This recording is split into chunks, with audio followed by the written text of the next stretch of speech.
છે. હું ધોરણ 5માં ભણું છું. મારી શાળાનું નામ ભારત પ્રાથમિક શાળા છે. હું આજ આપ સૌને વાર્તા કહું. આપ સૌ શાંતિથી સાંભળજો. એક મોટું જંગલ હતું. જંગલમાં એક શિયાળ અને શિયાળવી રહેતા હતા. એક વખતે શિયાળે શિયાળને કહે, આપણા ઘરે હવે બચ્ચા પણ છે, તો રહેવા માટે ક્યાંક સારું ઘર શોધી કાઢ. શિયાળ તો જંગલમાં ઘર શોધવા નીકળી પડ્યો. શિયાળે રસ્તામાં એક સાવજની બોર્ડ જોઈ. એણે તો શિયાળીને બોલાવીને બોર્ડ બતાવ્યું. શિયાળવી કહે, પણ આ તો સાવજની બોર્ડ છે, એમાંથી કેમ રહેવાય? સાવજ આવે તો આપણને અને બચ્ચાને ખાઈ ન જાય?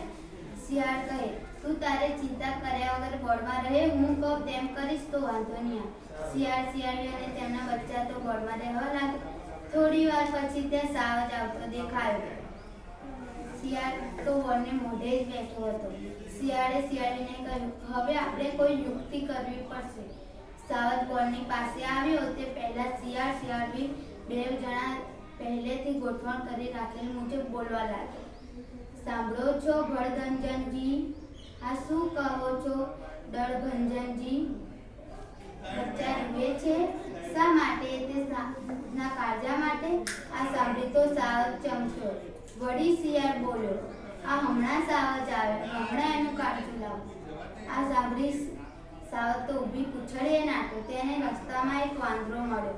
વાંદરો કહે, સિંહભાઈ, આમ આપણા પાપડા ક્યાં ભાગ્યા? સાવજ કહે, મારા બોર્ડમાં કોક આવીને ઘૂસી ગયું છે, તેના બચ્ચા મારા કાળજા માટે રૂવે છે. વાંદરો કહે, પણ સાવજથી કોણ મોટું છે? ચાલો તો આપણે તપાસ કરી. સાવજ કહે, ના રે ના, મારે તો નથી કરવી, તમારે કરવી હોય તો જાઓ. વાંદરાભાઈ કહે, ત્યાં તો શિયાળ શિયાળવી અને તેમના બચ્ચા જ છે, ચાલો તો આપણે તપાસ કરીએ. સાવજ કહે, ના રે ના, મારે તો નથી કરવી. વાંદરાભાઈ કહે, તમને ખાતરી ન થતી હોય તો ચાલો આપણે બે પૂંછડા બાંધી લઈએ. સાવજ ને વાંદરો તો પૂંછડા બાંધીને ચાલ્યા. શિયાળે સાવજ અને વાંદરાને આવતા જોઈ ફરી એમને બોલવાનું ચાલુ કર્યું. વાંદરો ભાઈબંધ આવે છે, સાવજના કાળજા લાવે છે. વાંદરો ભાઈબંધ આવે છે, સાવજના કાળજા લાવે છે. આ સાંભળી તો સાવજના મનમાં થયું કે વાંદરો અને શિયાળ બંને ભાઈબંધ છે, તે મને ફોસલાવીને મારી નાખવા માંગે છે. એમ કરી ફરી સાવજ ભાગ્યો. વાંદરો તો પાછળ ધસરાતો જાય. વાંદરાએ તો પૂંછડી બાંધી હતી સાવજ સાથે, એ હવે શું કરે? વાંદરો અને સાવજ તો છેક દૂર સુધી નીકળી ગયા.